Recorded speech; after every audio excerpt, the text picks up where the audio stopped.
c'est beau. Voyage avec Moko, Moko, Moko. Le sel de la mer. Un matin, Moko ramassait du bois près de la rivière.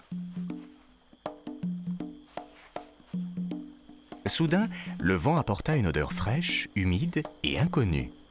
Moko pointa son nez dans le vent, aussi haut qu'il le put, et voulant savoir d'où venait cet étrange parfum, il prit sa pirogue pour descendre la rivière.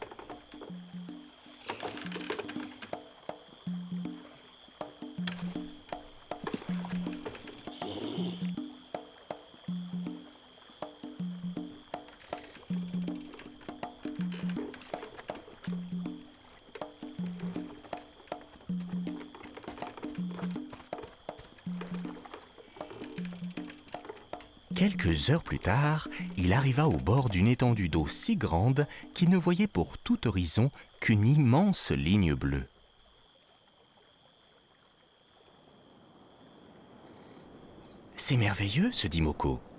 Avec toute cette eau, mon village n'aura plus besoin de creuser des puits ou de descendre à la rivière pour se laver ou pour boire. »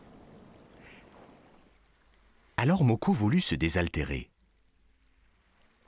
Mais lorsqu'il goûta l'eau, elle était si salée qu'elle lui piquait le palais. « C'est terrible, se dit Moko.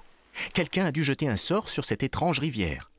On ne peut pas boire cette eau, elle est trop salée. » Un vieil homme qui tirait une pirogue arriva. Moko alla tout de suite à sa rencontre. « L'eau de cette rivière est si salée que personne ne peut la boire. Quelqu'un a dû lui jeter un sort et pourrait faire la même chose à notre rivière. » Le vieil homme se mit à rire. « Ce n'est plus la rivière ici, c'est la mer. Et la mer est toujours salée. Elle est faite pour les bateaux et pour les voyages. Rassure-toi, l'eau de ta rivière restera toujours douce. » Le vieil homme monta dans sa pirogue et prit le large.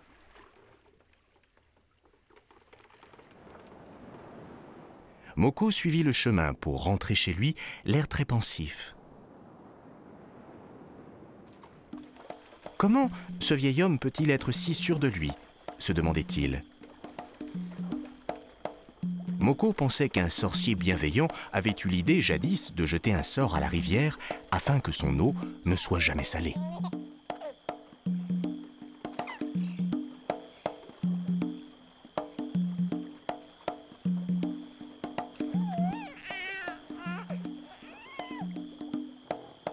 Le soir venu, il s'endormit sous la lune, le cœur tranquille, rêvant au jour où lui aussi prendrait une pirogue et irait découvrir l'autre bout de l'horizon.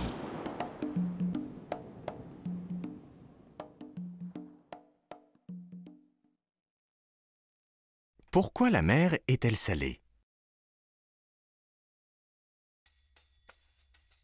Comme tu as pu le remarquer, l'eau de la mer est très salée. D'où vient ce sel alors ? Eh bien, le sel de la mer provient surtout des anciens volcans, donc du fond de la terre, et en partie de l'eau des fleuves. Eh oui, l'eau des fleuves est salée. Si tu ne sens pas le goût du sel dans les fleuves, c'est qu'il y en a très peu. Mais comme il y a beaucoup de fleuves dans le monde qui se jettent dans l'océan, chacun apporte un peu de sel. Ainsi la mer reste salée. Le sel est en fait constitué de petites particules qu'on appelle des sels minéraux. Ils proviennent de la terre. Ils s'appellent sodium, magnésium, potassium, calcium. Ce sont tous ces minéraux qui composent le sel de la mer. C'est le monde et c'est